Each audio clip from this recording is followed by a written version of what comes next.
Hello, everyone. It's me again, and another evening has fallen, the perfect time for us to immerse ourselves together in the currents of the past.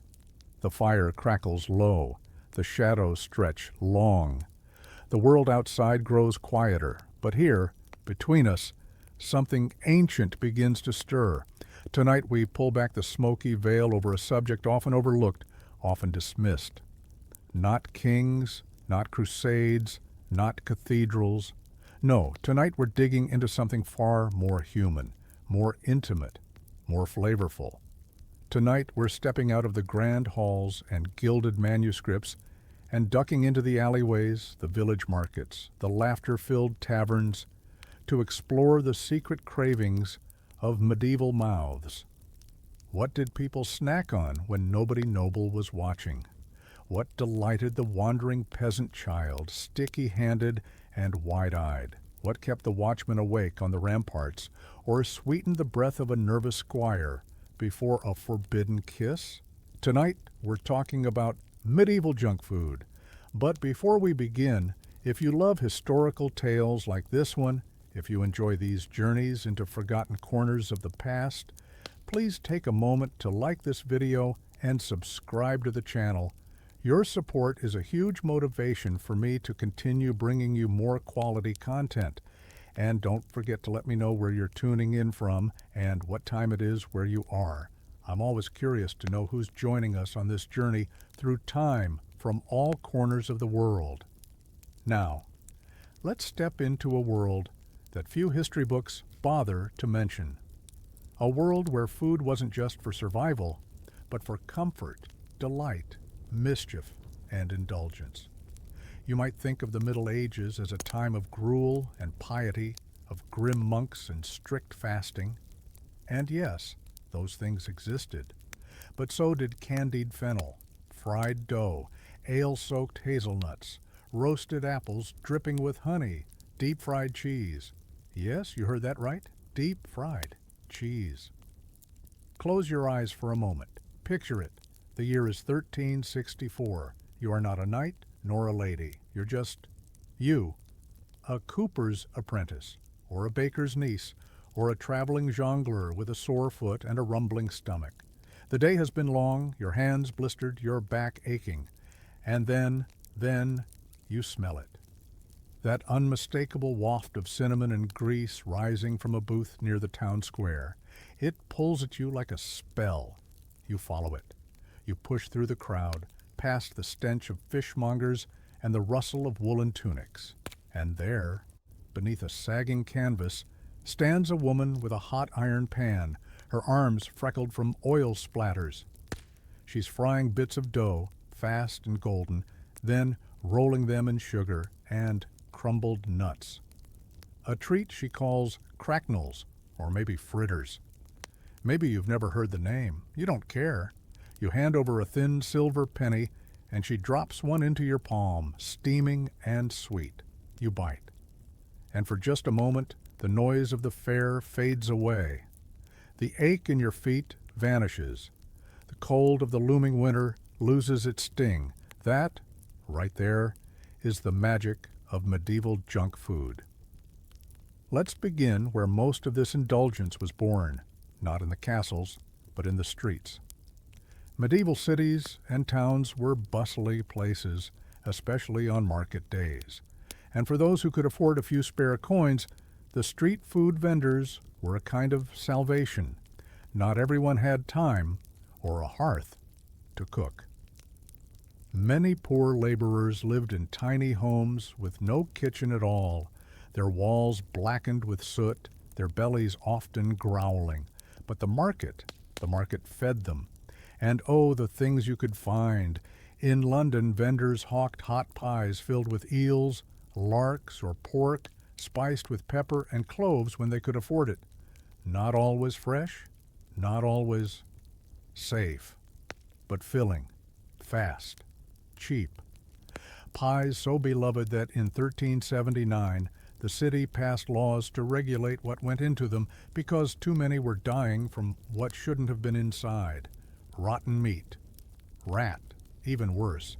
But you wouldn't know until you bit in, and still, People bought them every day, wouldn't you? In Paris, a sweet tooth could lead you to a confectioner who boiled nuts in honey and formed them into crisp, jaw-breaking sweets. Or you might find strips of quince paste, thick as a finger, tucked into cloth and sold by children in the alleys. These weren't desserts for feasts. They were little moments of sweetness stolen from a life that often tasted like ash and bread crusts. And across the Islamic world, especially in cities like Baghdad and Cairo, snacks were elevated to an art form. Vendors sold candied rose petals, fried chickpea patties, syrup-soaked dates stuffed with almonds. The medieval Arab cookbooks from the 10th to 13th centuries give us a vivid window into that world. Fritters called zalabiya, dripping with sugar syrup and bright with saffron. Tiny sesame cakes baked until golden. Even snow, flavored with syrups, brought down from mountains for those who could pay. A medieval snow cone, imagine that. But of course, not all junk food was sweet. In the German lands, if you were a miller's son or a brewer's daughter, you might sneak into the tavern at midday, not for a mug of ale, but for the crispy bits of cheese that clung to the side of the hearth oven, or for a warm sausage link dipped in mustard made from vinegar and wild herbs. It wasn't noble fare. It wasn't even peasant fare. It was something else, a reward, a rebellion, a pleasure. Now let me take you to a fair, not just any fair, but one of the great ones. The Champagne fairs of 13th century France. Merchants from Flanders, Genoa, Damascus, and Constantinople gathered here under fluttering banners and the watchful eyes of armed guards. Goods were traded, coins changed hands, languages clashed and mingled, and amid it all, the scent of roasting nuts, spiced wine, and hot meat pies filled the air. You didn't need to speak Latin or Provençal to know that the skewered lamb, brushed with honey and rosemary, was worth your last denier. You step up to a wooden stall. A grizzled man with burnt fingers is turning something in oil. He calls it churro, though it's not quite what you'd recognize today. It's rougher, less sweet, but fried, delicious. He sprinkles it with cinnamon if you can pay extra. You can't resist. And so it goes, from one region to another, from one century to the next. In Florence, you might have eaten a schiacciata, a flat bread with oil and salt, sometimes smeared with fig jam if the harvest had been good. In the countryside of England, during harvest festivals, girls handed out soul cakes, little spiced breads offered in return for prayers for the dead. Sweet, soft, comforting. The original Halloween treat. In Poland, a baker might have tempted you with obwarzanek, the ancestor of the modern bagel, sold hot, chewy, golden. Portable, cheap. Perfect for eating with one hand while you walk the cold, uneven streets. And across the wide domains of Christendom, fasting laws often made things even stranger. Certain days of the week, Fridays, Lent, holy vigils, meant no meat, no dairy, but people craved. And so, new inventions emerged. Almond milk stood in for cream. Fish was ground and fried into deceptive patties that mimicked meat. And oil replaced butter in frying sweet dough. The cravings didn't disappear, they simply got cleverer. Because in every century, every class, every culture, people want comfort. They want distraction. They want joy, even in the darkest times. Think of the plowman trudging home after a day breaking earth so hard it cracked his fingers. Think of the weaver, her eyes bleary from 1,000 tiny threads. Think of the boy who's just seen his brother taken by fever, or the girl whose mother hasn't returned from the forest. And then sugar, warmth, crunch, softness, something that doesn't ask anything from you, something that gives. We call it junk food. But back then, It was sometimes the only good thing in a very bad day. And as you walk through this medieval world, you begin to realize something. These snacks, these little indulgences, they're not so different from what you know. Deep fried, sticky, spiced, salty, sweet. Some made you smile, some made you sick, but all of them, every last morsel, tell a story, not of kings and battles, but of cravings, of defiance, of joy. And that is where the real heart of history lives. And so, with the last bite of that syrup-drizzled fritter still melting on your tongue, you wander deeper into the fairground, the mud pulling at your boots, your stomach warm, your fingers sticky. The sounds of commerce echo in the cold air, shouts in a dozen languages, the scrape of hooves on stone, the hiss of meat dropped into hot oil. You're full, but you're not done.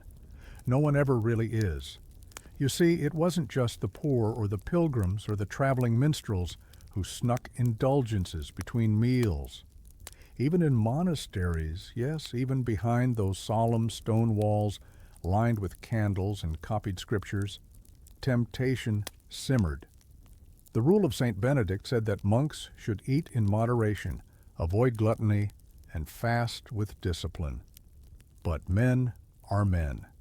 Even in woolen robes and silence, in the great abbeys of Cluny and Monte Cassino, when the bells called for dinner, it was often fish, beans, black bread. But after hours in the kitchens, in the gardens, strawberries soaked in rosewater, cheese fried in oil until golden, honey thick and raw, scooped onto fingers in the dim light. The monks had orchards, dairies, beehives, and the clever ones learned to turn fasting days into feasting nights, hidden from the abbot's gaze. Even the saints had cravings. And what about the nobles, you ask? The lords and ladies in their high towers, seated on carved chairs beneath painted ceilings. Surely they didn't eat junk food. Number not junk. But indulgence? Oh yes, especially when no one was looking. In the courts of Burgundy and Aragon, between elaborate courses of venison and swan, there were little treats passed around like gossip. Sugar-coated almonds, dried apricots stuffed with almond paste, wafers so thin they shattered like glass, kissed with anise or fennel. These weren't necessity. They weren't about nutrition or virtue. They were pleasure, pure and simple. And sometimes they were used to seduce. Imagine a noble feast, torches flickering, a minstrel's lute humming in the corner. A platter arrives, not the main course, but an interlude. Slivers of candied ginger and figs, dusted with crushed rose petals and sugar. A lady plucks one delicately between gloved fingers. A lord watches her mouth as she eats. No words are spoken, but something passes between them, as sweet and dangerous as the spice on her lips. These moments, these small, edible acts of rebellion, are everywhere once you learn how to look. Even children knew them, especially children. Picture a village street in winter. The wind cuts like a blade. Your mittens are patched, your nose red. But your mother, out of pity or mischief, gives you a coin. You run, nearly fall, and find the little woman with the pot of hot chestnuts. She wraps a few in linen. You hold them tight to your belly, more for warmth than food. Then you crack one open. The smell alone is a miracle. Later, when you're older, you'll remember that smell more clearly than your teacher's name, more clearly than your father's voice. Junk food isn't just about taste. It's about memory, comfort, a moment of safety in a brutal world. And the world was brutal. The 14th century was not kind to the body. Famine came in waves. In 1315, rains fell and would not stop. Fields drowned, grain rotted, animals died. People starved in the thousands. In some villages, they say, parents abandoned children to the forests. Others whispered of things darker, unspeakable, and yet somehow snacks persisted. Because when hunger is constant, the smallest indulgence becomes sacred. A handful of roasted peas, toasted over fire. A stale honey cake found beneath a cracked beam. Dandelion stems dipped in vinegar. These weren't luxuries, they were lifelines. But not all junk food was born of poverty. Some of it came from alchemy, from experimentation, from the kitchens of curious cooks pushing the boundaries of their ingredients. In Sicily, where Arab, Greek, and Norman influences mingled like wine and spice, you could find fried dough stuffed with ricotta and dusted with cinnamon, a proto-cannoli. In Moorish Spain, cooks played with sugar and almonds until they birthed turon, the sticky, nutty ancestor of modern nougat. In Venice, traders brought back candied lemon peels from the east, and the wealthy nibbled them between courses, puckering and laughing. Trade brought new flavors and new cravings. Sugar, once rare, became more common, not plentiful, but available if you had coin. By the late Middle Ages, it was both medicine and treat. Apothecaries sold sugared violets and candied licorice. Doctors claimed it cured melancholy. But the people? They just wanted to taste something bright. Cloves, cinnamon, ginger, saffron, black pepper, all luxuries, yes. But sometimes, in tiny amounts, they found their way into the dough of a fritter, or into a pan of fried apples, or in a hot spiced ale handed to you on a frozen night. It made the world taste less cruel, if only for a moment. And perhaps the strangest thing about all of this secret history of snack and sin, is how universal it was.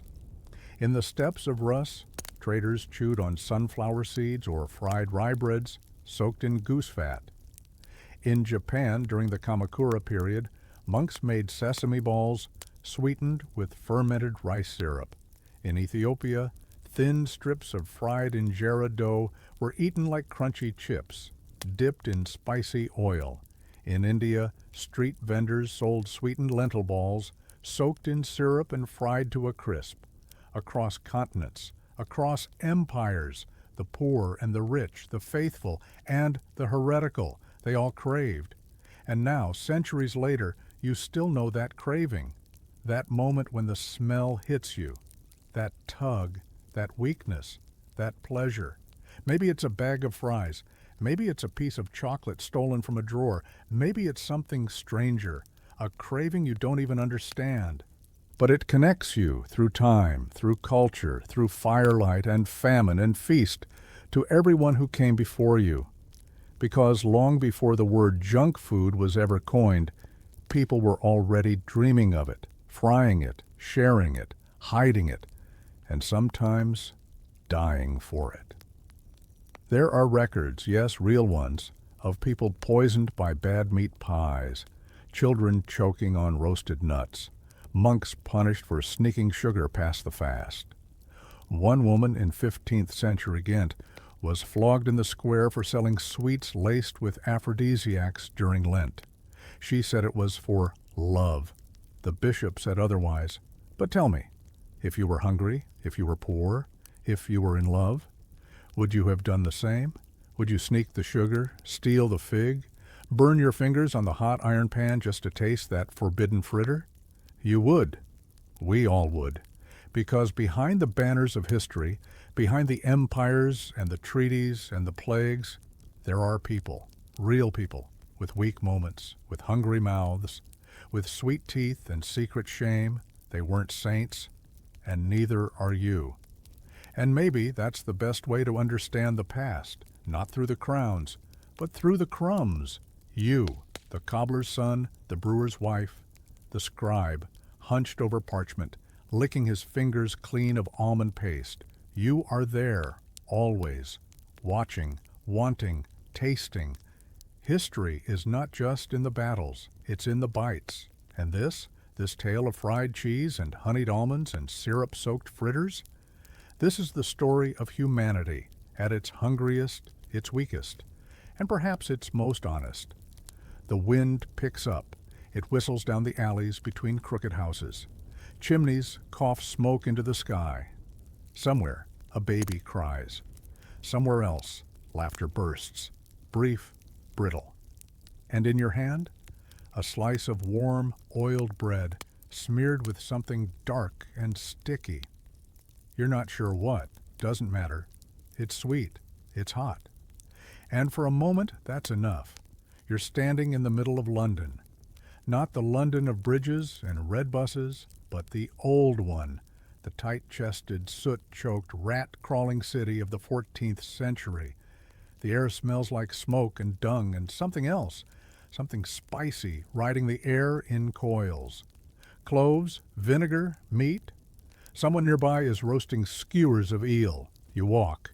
Around you, the streets writhe with life, merchants shouting over one another, donkeys braying, a drunk nobleman vomiting behind a cart, ragged children sprinting, chasing a hoop made from twisted reeds. And there at the edge of the square, you see her, a woman standing beside a brazier, face soot-marked, apron glistening with oil. Her stand is little more than a box and a hook. But what she makes is magic. She's frying peas. Yes, peas. Tiny green spheres, hard as bullets when raw, transformed into something else entirely in her pan, crackling, golden, salted with ground sea crystals, and tossed in bits of dried onion. You hand her a halfpenny. She says nothing, just drops a scoop of the peas into a square of linen and hands it to you. You taste, and it's perfect. Savory, greasy, a little crunchy, a little wrong. You want more. It's these moments, the ordinary, quiet ones, that give you the clearest view of a forgotten world. Because the thing about medieval junk food, it wasn't called junk. It wasn't labeled. It wasn't shamed. It simply was. It filled a need, and it thrived wherever the rules were thin and the hunger was loud. Street vendors like this woman, poor, often widowed, always hustling, were the lifeblood of cities. They sold what they could get cheap, day-old bread fried in lard, offcuts of pork rolled in ashes and roasted on a stick, bits of dried apple simmered in weak ale and ladled into cups. These foods weren't for the lord or the priest.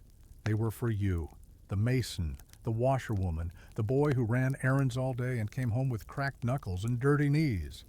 And sometimes they weren't even meant to be sold.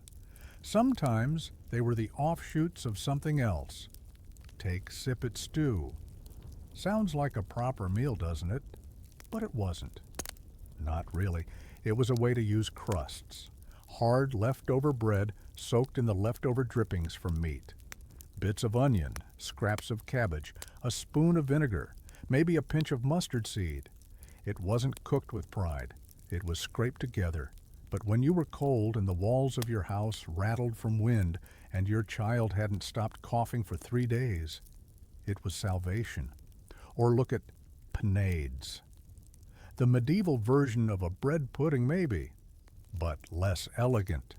Bread boiled until mush, then mixed with egg or cheese or whatever could be found.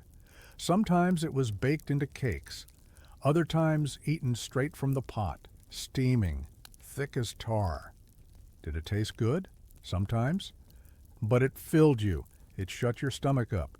It made you believe you might wake up the next morning with enough strength to carry bricks again. Is that junk? Or is that holy? But then, not all medieval snacks were humble.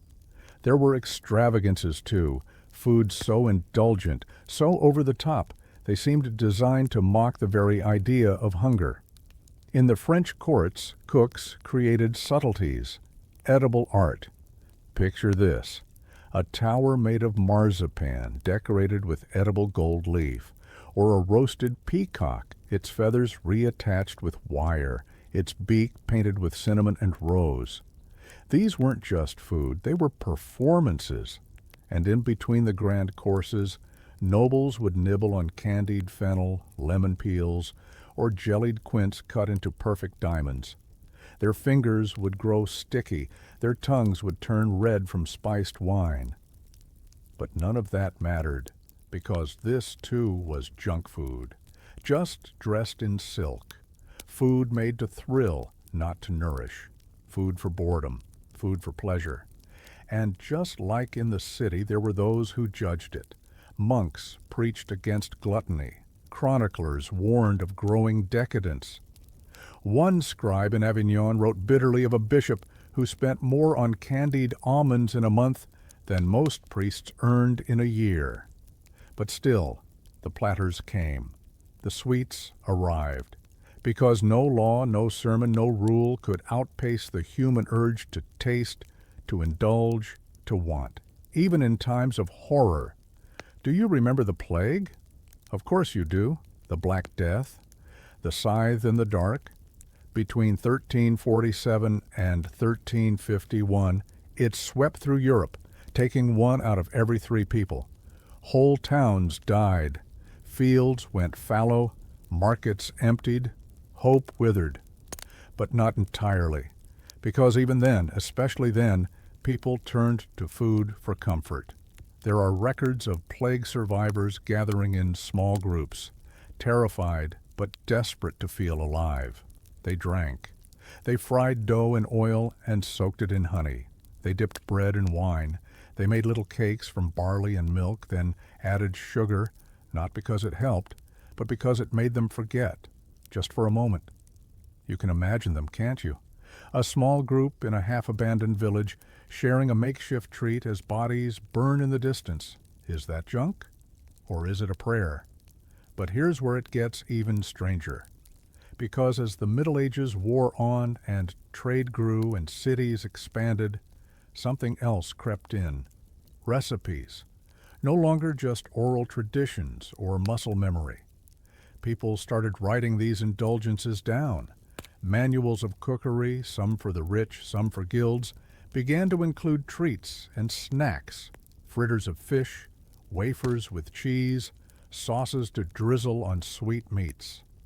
One English manuscript from the 15th century includes detailed steps for macrows, boiled pasta with butter and cheese. Medieval mac and cheese. Yes, really.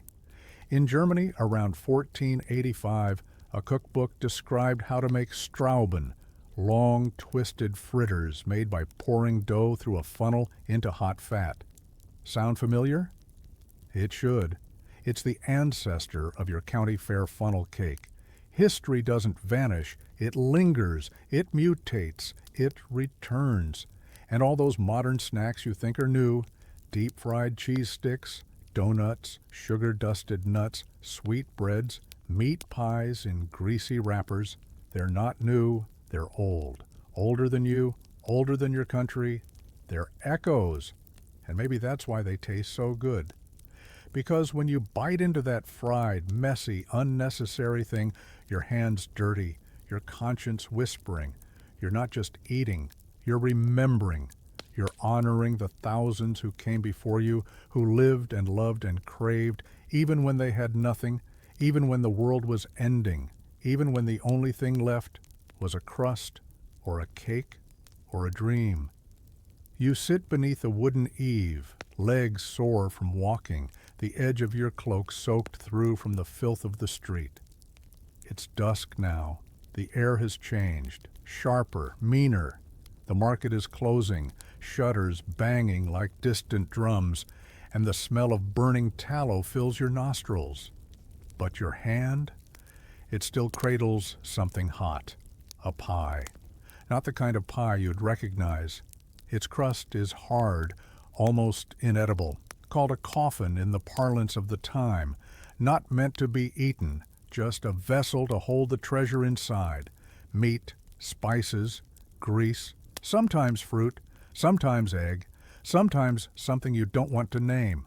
This is a medieval fast food marvel, the meat pie, the king of the corner stall, cheap, filling, filthy, glorious. You crack it open, steam spills out. Inside, shredded pork, sticky with a syrupy glaze made from dried prunes, cloves, and vinegar. It's sweet, salty, spiced, confusing, addictive, and it tells a story all its own. Because junk food in the Middle Ages wasn't just about what you could cook, it was about what the world could bring you. This pie? It speaks of trade routes, of risk, of cinnamon brought overland from the Levant, of cloves packed into barrels in the Indies, traded for wool or wine or blood, of raisins that came from dried grapes grown in the hot hills of Iberia, of pepper, always pepper, ground like gold dust into sauces, soups, even sweets. It's strange, isn't it?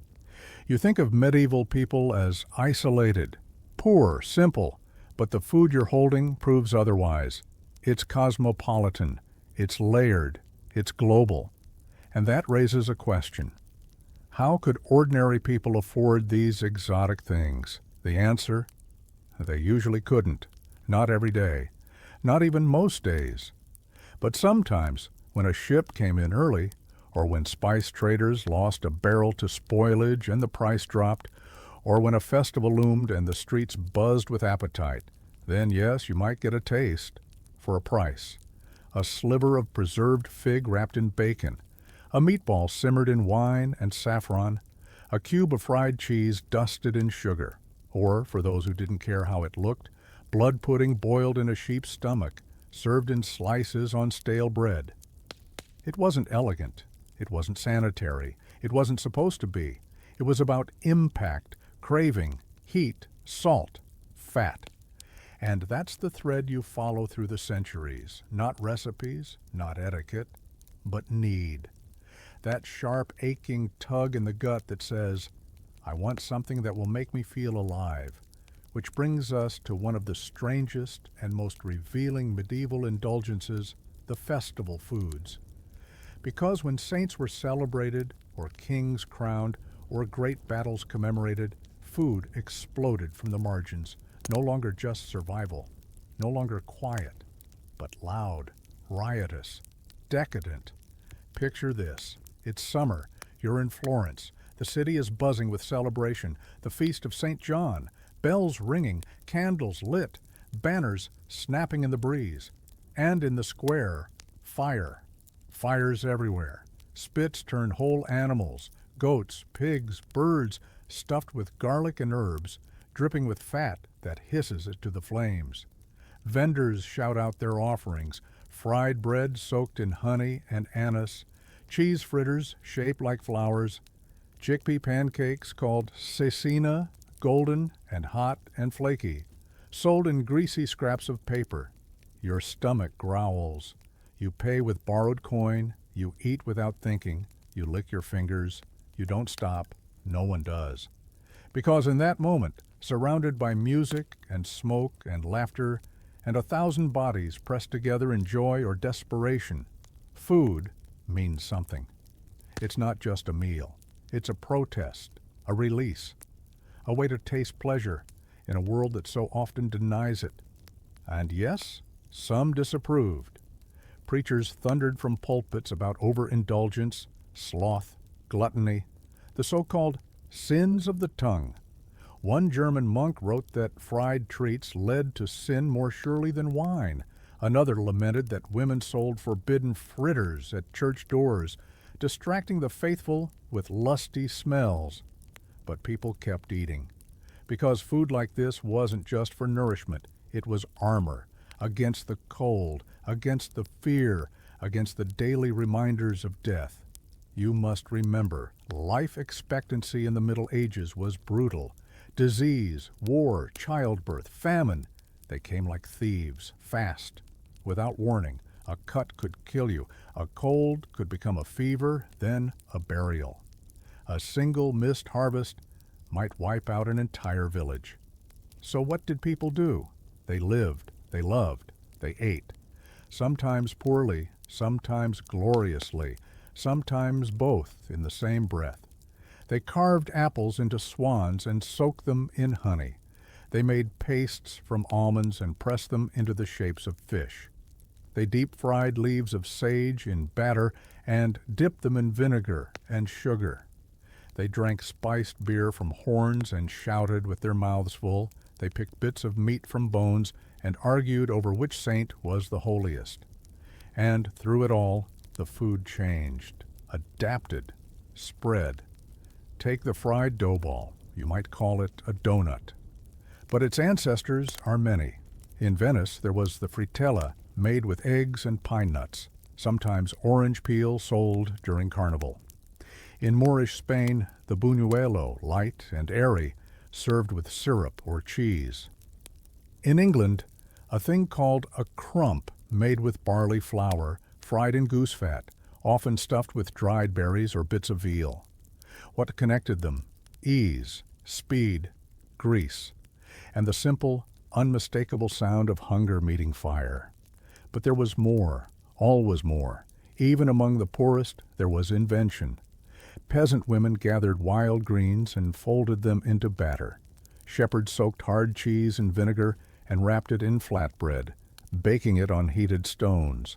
Children stole crab apples and roasted them in ashes, dipping them in salt. Soldiers, camped under siege, made cakes from oats and blood. And then there were the taverns. Oh, the taverns. You slip inside. The light is low. The air is hot. Someone's playing a pipe in the corner. A woman with bare arms leans over a counter, slick with spilled drink. She offers you a bowl. It's full of something thick, brown, salty. Not quite stew, not quite soup. But inside you can see lumps, cheese, bread, meat. You don't ask what kind. You eat. It burns your tongue. You don't care. Around you men shout, laugh, gamble. A pig dozes under a table. A monk slurs a hymn with his head pressed to a cask. Someone spills wine on your leg. And for a second you think, this is it. This is real life. Not the church, not the court, but this, the noise, the mess, the taste, raw, loud, defiant. Junk food? Maybe. But it's the kind of junk that holds memory, history, soul. Because in the end, medieval junk food wasn't about nutrition. It wasn't about beauty. It wasn't about health. It was about now. About being warm when the world was cold. About feeling full when the world took everything else. About finding sweetness in a bitter age. So the next time you unwrap something greasy, fried, and a little shameful, remember this. You're not alone. You're standing in a long, beautiful line of the hungry and the stubborn, the dreamers and the fighters, the ordinary people who looked at the world, saw its sharp edges, and still found a way to eat something messy and good. They were like you, and they lived.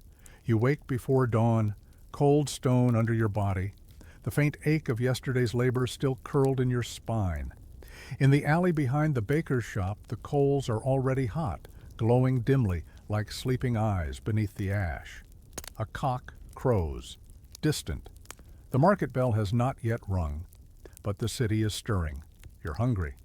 Not the noble kind, not the polite emptiness you complain about between meals. Number. This is the kind of hunger that tightens the throat, that dulls thought, that makes you less a person and more a creature. So you watch. Because the baker's boy, he always drops something, a misshapen loaf, a scorched roll.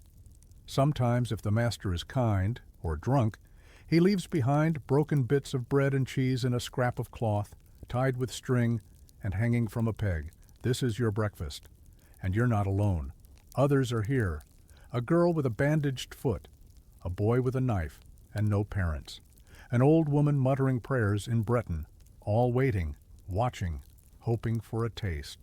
This shadow of the market is where the real economy breathes, the economy of hunger, the economy of crumbs.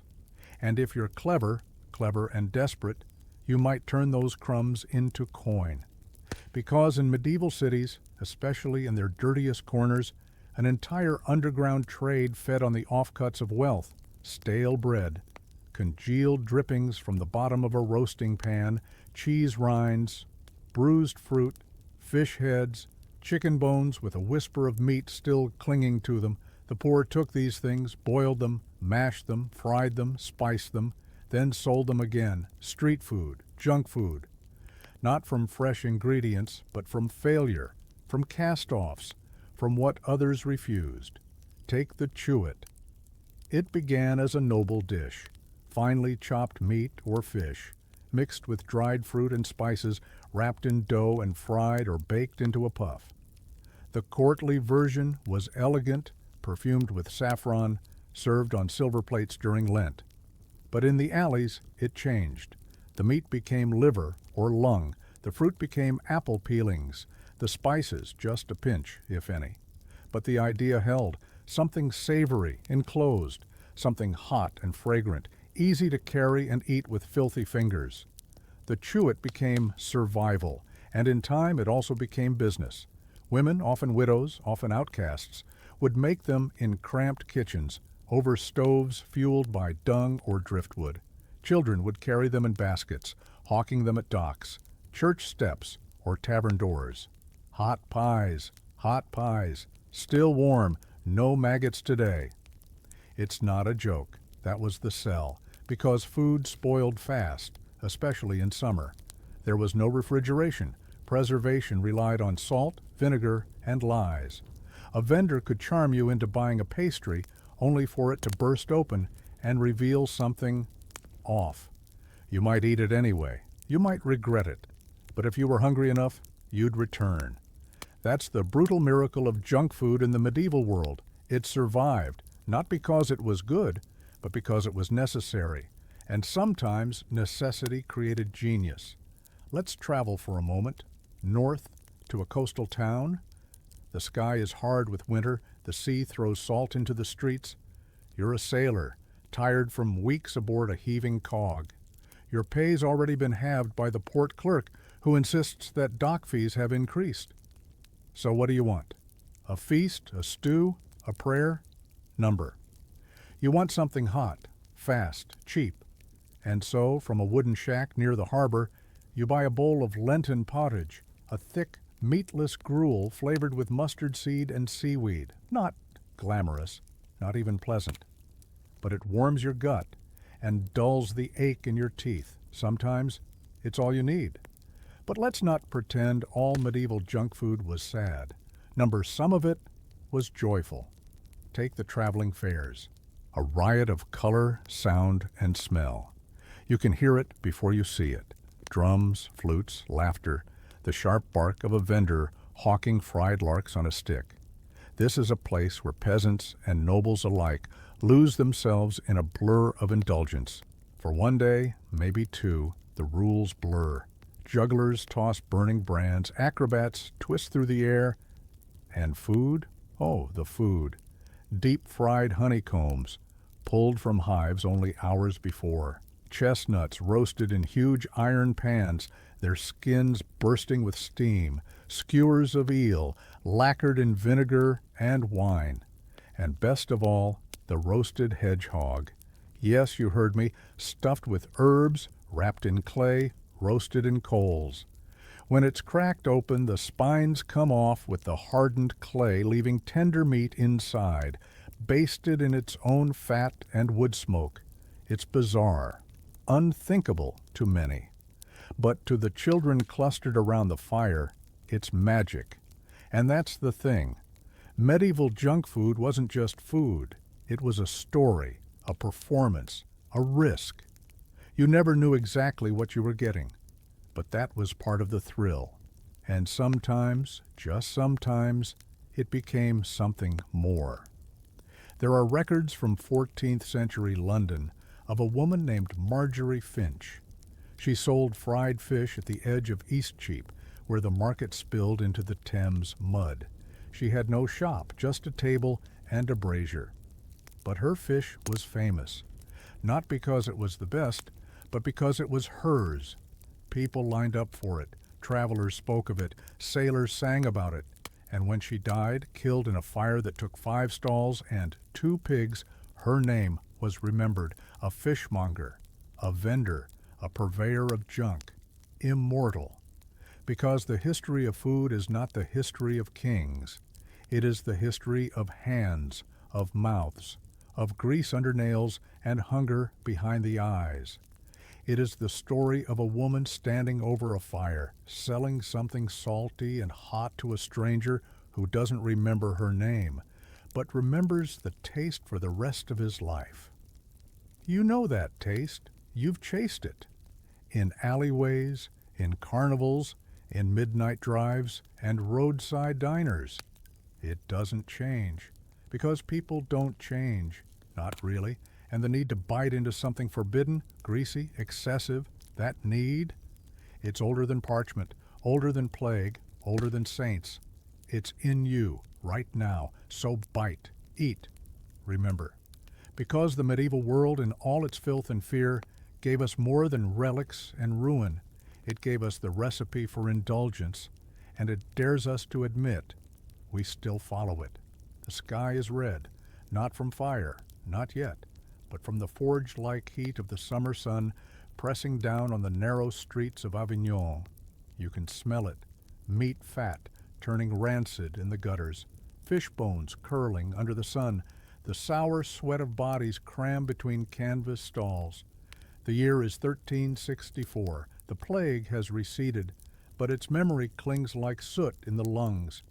People are alive, and they're hungry, not for bread, not for grace. They want grease, they want sizzle, and there it is.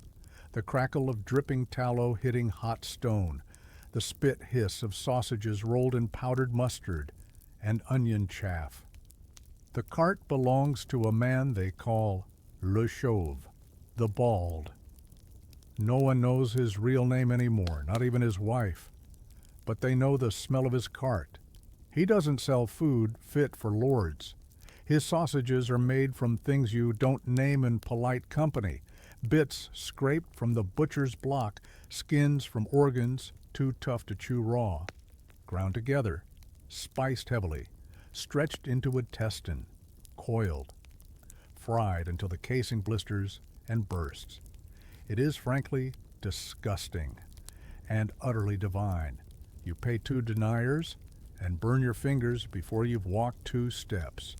The grease stains your tunic, the spice makes your eyes water, but for 5 glorious minutes you forget everything else. That was the brilliance of medieval junk food. It was the briefest of escapes, sold cheap and sold fast. But what if you couldn't afford even that? What if you were lower than poor, an apprentice with a stolen purse, a pilgrim robbed on the road, a mother with 6 children and no bread? Then you turned to the scrap sellers. They wore no uniforms. Their stalls had no signs. But you knew where to find them, behind the butchery wall, beside the public oven, under the old bridge where the rats fed fat and bold. What they sold wasn't food in the traditional sense. It was refuse, reimagined. Pig's ears, boiled and dipped in beer batter, then fried and salted. Spleens and kidneys, dredged in coarse flour and seared in black pans. Duck feet, chewed nearly bare, and then recooked in garlic brine. The goal wasn't pleasure, it was fuel. But sometimes even that was spun into luxury, because if you had a little lard, a little flour, a pan that didn't rust through, well, then you could make fritters. Let me take you to a tiny village in what is now Western Germany. The year is 1402. A woman named Gerlinde is pulling weeds from her garden, and she finds, against all odds, a clutch of wild apples. Sour, worm-spotted, but edible. She peels them, removes the worst rot, slices what remains. She has no sugar. Sugar is a fantasy, a thing for princes and prelates. But she has honey, just enough, and flour barely sifted. She mixes a batter, rolls the slices, drops them in the pan. They hiss, rise, brown. And when her youngest bites into one, his eyes widen. He giggles. Gerlinde doesn't smile often, but she does now. This, too, is medieval junk food. Apple fritters, not an everyday treat. A triumph of scarcity, a moment stolen from hunger. And such moments repeated themselves across Europe century after century in 10,000 unnamed kitchens. Not every innovation came from nobles. Not every dish came from chefs. Sometimes it came from desperation, sometimes from delight, and sometimes from madness. Let's go to Italy, the late 13th century. The Carnival of Venice is at its peak. Masks cover sins, bodies pressed together in music and wine, and on the stone steps of San Marco, a vendor roars over the din, "Frictel, frictel, still warm, still sweet." He's ladling batter into oil, pulling it out golden and puffed, dusting it with honeyed wine and, miracle of miracles, candied citrus peel. The crowd shouts, pushes, pays. A priest watches, frowns, and turns away. He'll buy one later, in secret. The frittelle is a marvel. Rich, sugary, illegal on fasting days, and impossible to resist. It spread from Venice like a fever, traveling with merchants and performers. It changed shape and flavor, became the ancestor of funnel cakes and donuts. It wasn't food, not really. It was celebration. A sinful thing wrapped in crunch and syrup. But that's what junk food was, a break from rules, a laugh in the face of discipline. Let me ask you something. You've fasted for 3 days, bread and water. Lent is dragging on. Your belly aches. Your head swims. You go to Mass. You bow. You sing. But in your heart you crave. Not salvation, just a bite, a real bite. And so, on your way home, you pass a boy selling flour stones. He's set up near the Abbey wall. What are they? Small lumps of fried dough. No filling, no glaze. Just flour, oil, a bit of ale. He calls them stones because they're hard, but they're cheap. You buy one, gnaw it, and it hits you. This is rebellion. This is a moment outside the fast. You chew, and for a few heartbeats, you are free. That was the secret of medieval junk food. It wasn't just what you ate, it was when you ate it, how you ate it, why.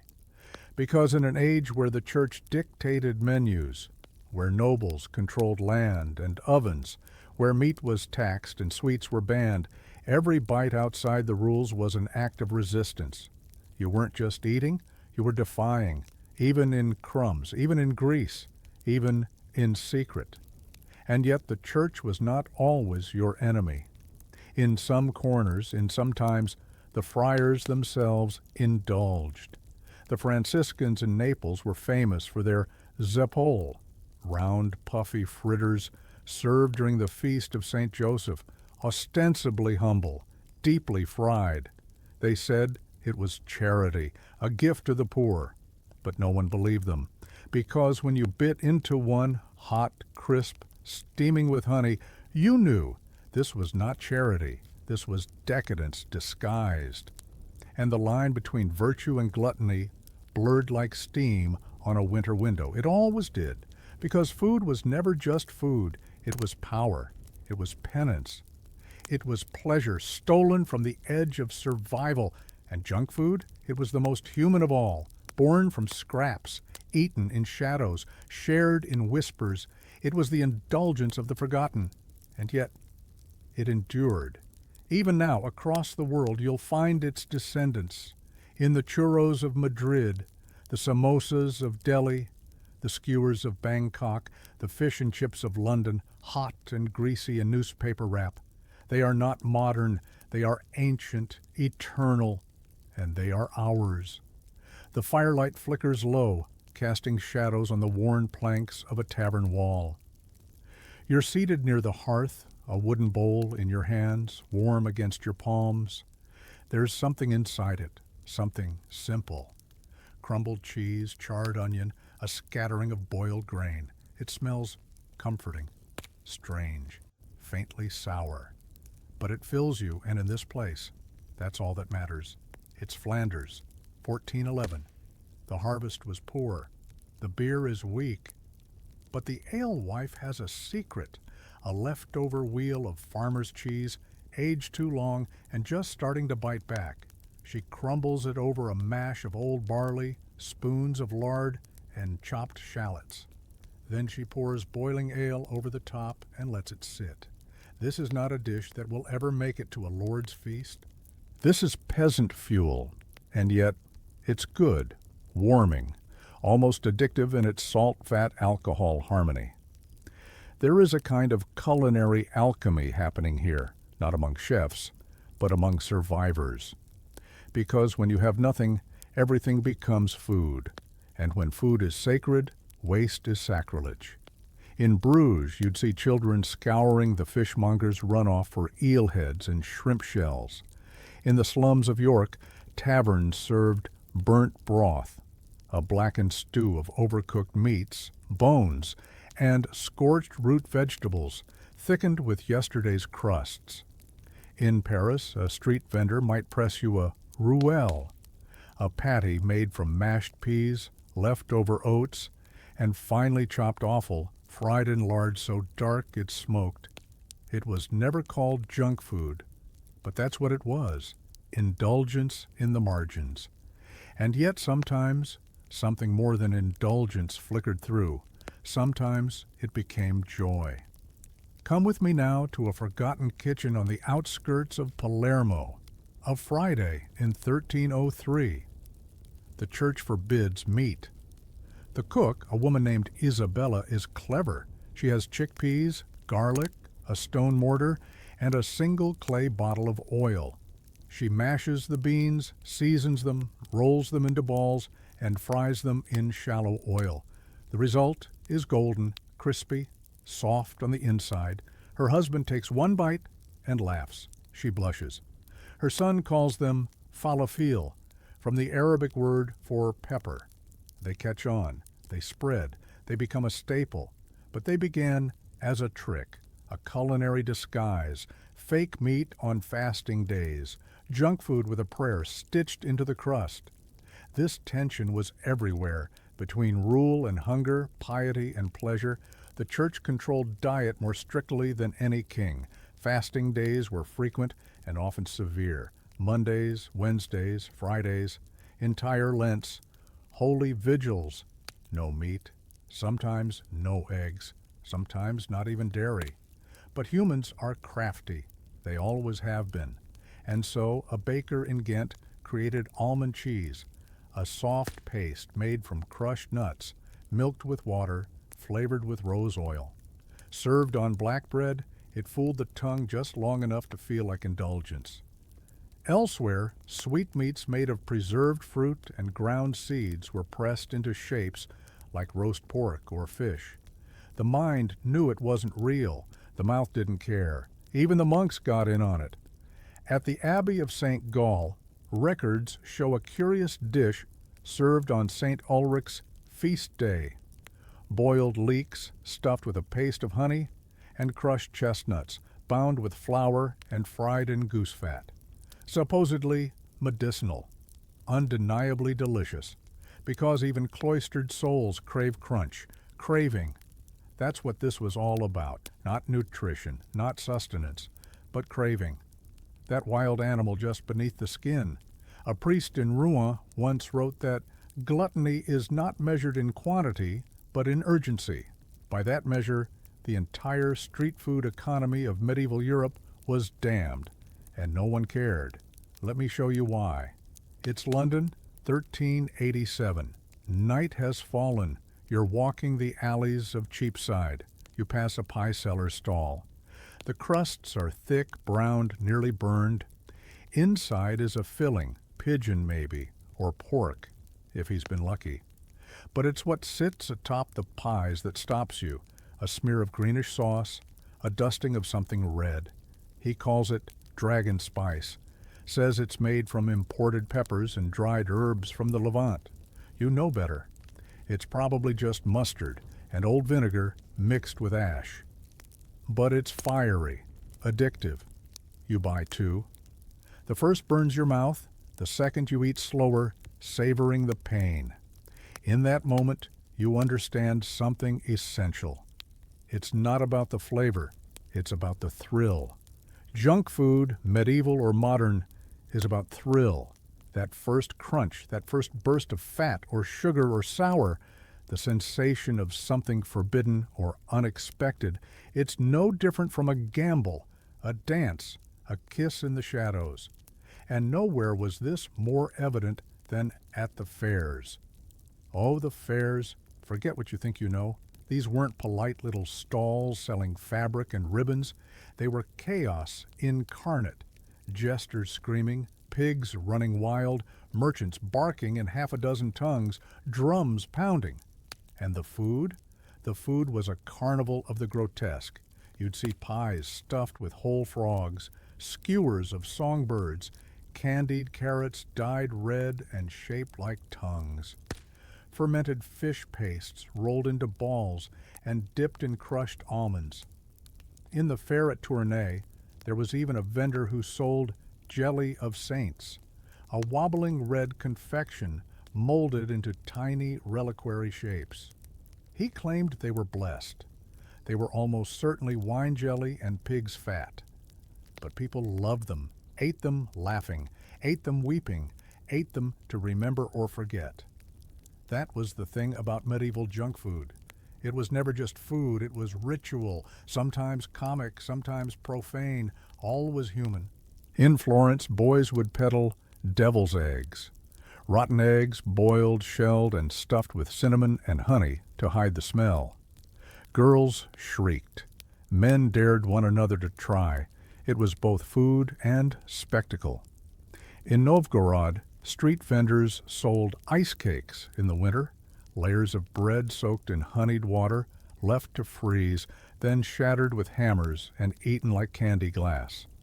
In Krakow, during the Feast of Corpus Christi, vendors sold twisted coils of fried dough, dusted with charcoal, and labeled Satan's intestines. You weren't meant to eat them, but people did. Why? Because life was short, food was scarce, and laughter even rarer.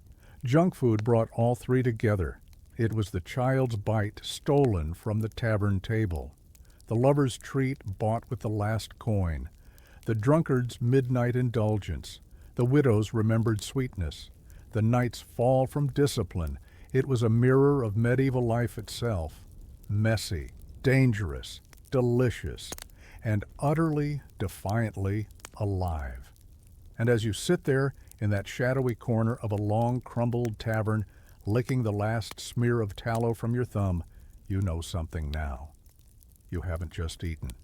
You've partaken in something ancient, something intimate, a history of flavor passed from burnt pan to hungry hand. And it will not be forgotten, not while people crave, not while lips hunger for heat and salt and sugar and thrill, not while we still remember how to eat with wonder. The moon hangs low over the thatched roofs of a German village. The hearths are cold, the streets are silent, but not all sleep. In the darkness, under a crooked eave, a figure stirs, a young boy, barefoot, blanket tossed aside. His stomach groans. The bread ran out yesterday. His mother wept as she handed him the last bite, pretending she wasn't hungry. And now, in the hush of midnight, he slips out, past the pigs, past the dog, toward the smell. There it is. Beneath the window of the baker's house, a crate of refuse, broken crusts, singed ends, dough that rose wrong. He kneels, trembling, and reaches inside. This, you must understand, was not theft. Not exactly. It was ritual.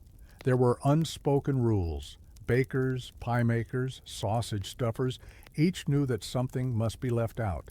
The poor watched and waited, because even in hunger there was a kind of dignity, and sometimes, just sometimes, there was generosity. In the alleys of Avignon, a baker named Jean made a practice of burning a corner of every fourth loaf, not by accident, but on purpose, so she could say it wasn't sellable, so she could toss it out and let the children gather it without shame. She'd hum as she kneaded, her fingers dusted with flour, her heart full. She called it God's crust. Those blackened ends fed dozens. And if you've ever tasted burnt bread, truly burnt, you'll know it isn't pleasant. But if you're starving and your hands are shaking and your tongue is dry, it becomes divine. The texture, the bitterness, the chew, it lingers. And in that bite, you find yourself linked, Not to kings, not to warlords, not to saints, but to the everyman of the Middle Ages, to the real story. Because the truth is this: when we talk about food history, we talk about banquets and spices and extravagant dishes, but most people, nearly all, never saw those things. They lived on barley mash, cabbage, dried peas, the daily grind, until the day something extra appeared, and that's when junk food became revelation. Let's go further north now, to Iceland, late 14th century. The wind howls, the earth is frozen, there is no flour, no sugar, no fat, but there is fish. So one clever farmer makes a cake, not from wheat, but from dried cod. He beats it with a mallet until it flakes apart like threads, mixes it with seawater and moss ash, then presses it flat and scorches it on a hot stone. The smell is appalling. The taste is oddly sweet. He calls it skrikaka. A fish cake, but not like you imagine. It has no crumb, no crisp, just warmth, salt, and a whisper of smoke.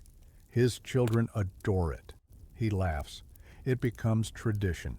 That was medieval junk food, too, because even in desolation, even at the very edge of survival, people found a way to treat themselves. They didn't use that term, of course. Treat. It was more sacred than that. To treat yourself meant to defy despair, to claim a moment of pleasure in a world ruled by scarcity, and the farther east you traveled, the more inventive it became.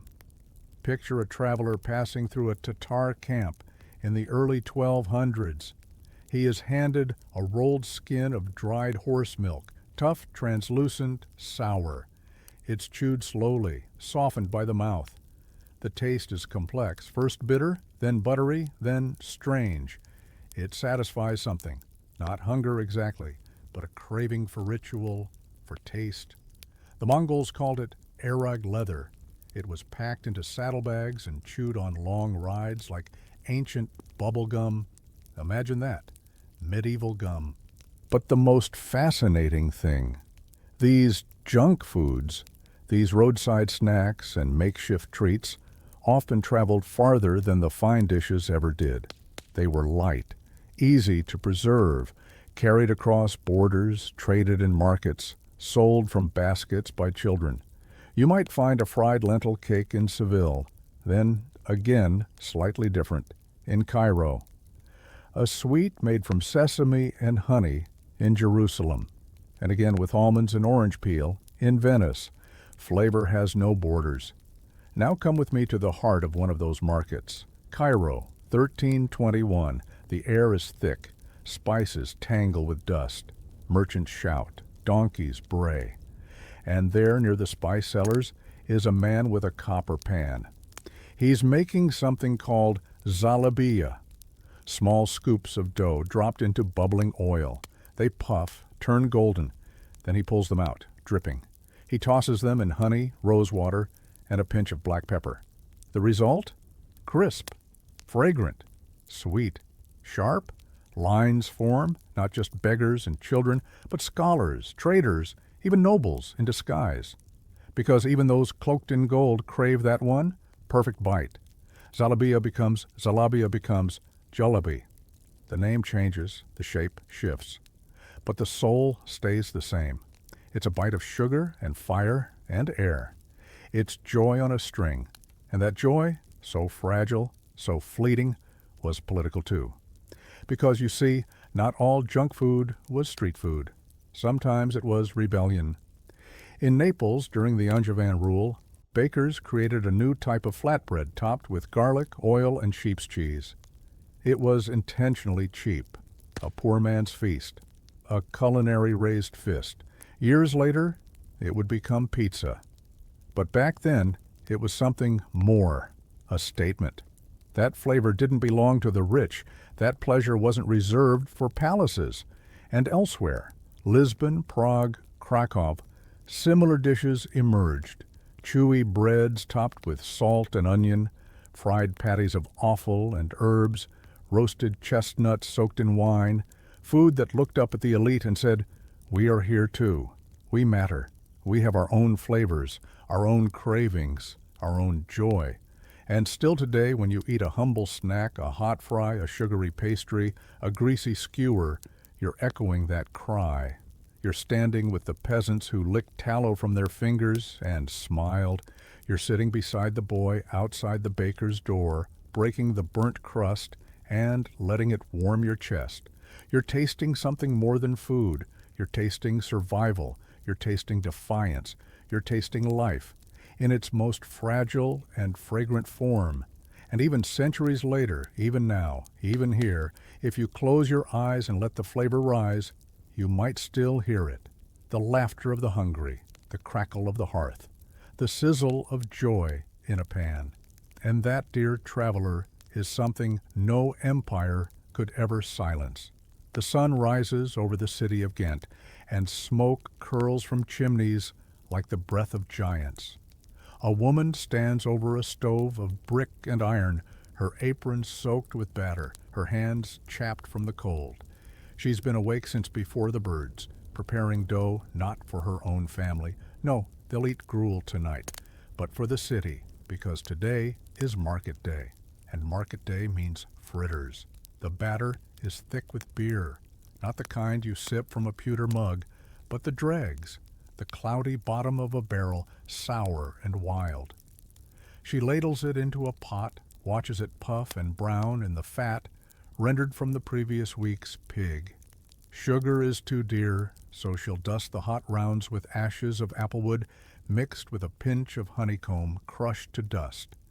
And when the bell tolls, she'll carry her basket to the edge of the square, eyes low, voice soft, whispering to the crowd, warm cakes, a groat a pair.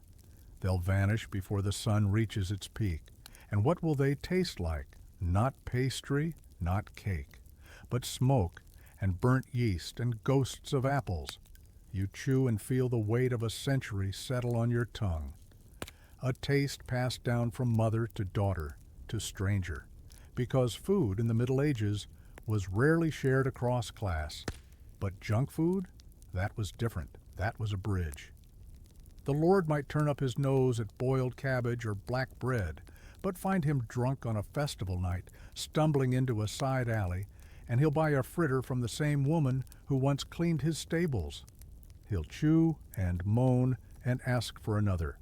And for one bite, just one, he's no better than the rest. It's a strange kind of equality, isn't it? Sugar and oil leveling the world. But where sugar flowed, corruption followed. Come with me to Sicily, Palermo. The year is 1308. The island groans under Aragonese rule. The taxes are harsh. The people, bitter. But in the streets, carnival. The one week when masks forgive everything. And here amidst drums and drums of chaos walks a vendor with a tray of golden sweets, cubeta. Sesame seeds, honey, almonds, pressed into slabs, hardened by sun and wind, snapped into shards. They glitter like gold. He sells them cheap, too cheap, because they aren't his. They're stolen. The man who made them, a Moorish confectioner, was found dead 2 nights ago, slumped over his table. No one investigated, no one mourned, but his recipes lived on, carried by a man with quicker fingers and a hungrier smile. And you, drunk and masked and foolish, buy a piece and bite down. It cracks like glass. Sweetness floods your mouth. You laugh. You never ask where it came from. That is junk food's curse. It's built on convenience, craving, blindness. And yet, it still brings people together. Walk further east. Constantinople. The early 14th century. A boy named Marcos, son of a dockhand, earns his keep selling fried dough balls from a cart he built himself.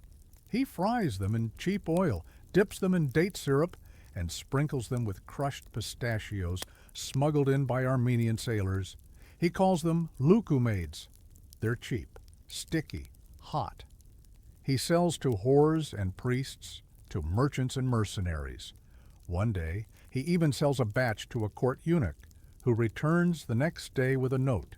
His Imperial Highness desires more. Marcos doesn't read. He hands the note to his mother, who weeps. They'll be rich, she says. They won't be. Because the court doesn't pay, not in coin, but in paper, and paper doesn't fry dough. Still, for a moment, just one, they believe. And the Luku maids? They taste better that day, like a future, like a dream that refuses to die. Every city had its own version. In Paris, they were called bougnets, twisted ribbons of dough fried until blistered, sprinkled with sugar when it could be spared. Soldiers took them into battle. Children clutched them in their fists. Lovers shared them in shadows. In London, you had rissoles, scraps of meat and onion mashed with bread and herbs, rolled and fried, greasy, delicious, gone in 2 bites. Street boys sold them from carts, warmed with coal stolen from the wharves. In Krakow, during bitter winters, vendors carved hollows into round loaves of bread, filled them with pig fat, onions, and a pinch of poppy seed. They were known as tłuszczówki, fat bombs. Monks condemned them, miners adored them, and all across the Slavic lands, peasants brewed their own illicit kvass, not for sustenance, but for pleasure. Bread fermented with berries and beetroot until it fizzed like a devil's laugh. The church called it sinful. The people drank it anyway. They drank it because it was sinful. Because medieval junk food wasn't just about hunger, it was about rebellion, identity, memory. Take the Romani people, scattered across Europe, hunted, hated, displaced. But everywhere they went, they carried something with them, puri, thin, flat discs of unleavened dough, fried crisp on coals. They needed no oven, no hearth, just a fire and a pan. They broke them by hand, shared them, taught the next village to make them. Food as footprint, food as defiance. And all the while, the rich dined on swan, on gilded pastries, on sugar sculpted into castles. But did it taste better? Maybe, maybe not. Because there is a flavor the rich could never fully buy. The flavor of desperation turned delight, the bite of stolen joy. And that's what medieval junk food truly was. Not just treats, not just snacks, but survival, community, resistance, hope. Now picture yourself back in that world, not as a king, not as a knight, but as someone real, someone ordinary, someone hungry. You wake before dawn, you haul water, you scrub linens or shoe horses, or weave wool until your fingers bleed. And then, when the bell rings and you slip away, you buy a fritter from a woman on a corner. It costs more than it should. It's too greasy, too sweet, too hot. And it is perfect. Because for that one moment, that one bite, you're not just a servant or a serf or a shadow. You're someone, someone with a name, a taste, a secret indulgence no one can take. And centuries later, we are still doing the same thing. We wait in line. We tear open wrappers. We lick grease from our thumbs. And maybe, just maybe, we're still reaching for something ancient, something burnt, something sweet, something sacred. And now, the lantern grows dim. The fire flickers low. You've traveled far with me, through alleys and markets, across salt roads and sea spray, from Ghent to Constantinople to Krakow, through fried dough and honeyed seeds, bone marrow tarts, and the grease-slick hands of hungry children. But before we part, sit with me just a little longer, because this tale isn't quite finished. There's a question that lingers, isn't there? One we haven't quite dared to ask aloud. Why does this matter? Why speak of fritters and pottage, of sugared chickpeas and beer dough pies, when kingdoms have crumbled, when entire lineages of kings have been swallowed by time? Because history, my friend, isn't just written in blood and parchment. It's written in cravings, in what we chew and steal and share, in what we eat when no one is watching, When a nobleman dines at a feast, we write it down. Chroniclers describe the roasted peacock in armor, the gilded pastries stuffed with spiced hare. But when a milkmaid sneaks a honey-battered apple from the fire, no one writes a word. When a beggar trades a rat for half a fried bun, the parchment stays blank. And yet, it is that taste, that forbidden, indulgent, sacred taste, that shapes us. Not the banquets of the kings, but the sugar stuck between a peasant's teeth. Because that's where humanity lives, not in the palaces, in the bite stolen in the dark. And even now, centuries later, we do the same. You tell yourself you'll eat well, that you'll resist, that you'll be virtuous. But then the smell hits you.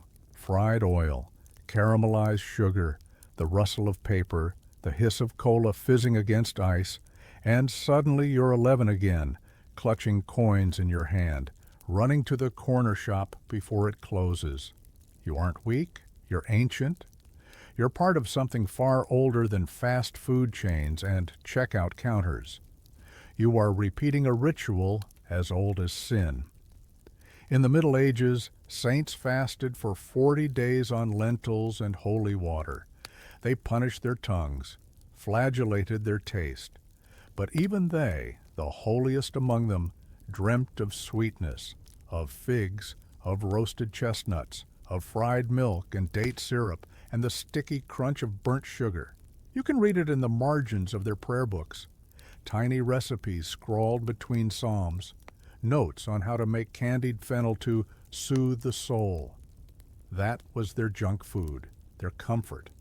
And comfort is what medieval junk food offered most of all, because life then was brutal. You could die from a fever, a toothache, a childbirth. You might live 40 years if you were lucky. You worked until your back broke. You prayed and begged and paid taxes on your own breath. So you found pleasure where you could, in a roasted beet, blackened and crisp, in a coin's worth of warm dough laced with cinnamon, in sticky fingers. And when the church said no, no pleasure, no indulgence, no excess, you nodded, you obeyed, and then you waited until no one was looking, and you fried something anyway. Maybe that's the most beautiful rebellion of all, not revolution, not war, but sweetness, illicit, imperfect sweetness. And it didn't stop. That legacy didn't vanish with the Black Death or the fall of Constantinople. It whispered forward, through the centuries. The fried milk of Al-Andalus became the leche frita of modern Spain. The honeyed fritters of Ghent evolved into beignets in France and crossed the sea, becoming donuts in America. The Roman street treat sold from baskets became the idea behind today's food trucks. Even the salted chickpeas of the Moorish world, still eaten in bazaars across North Africa, in paper cones, the oil soaking through.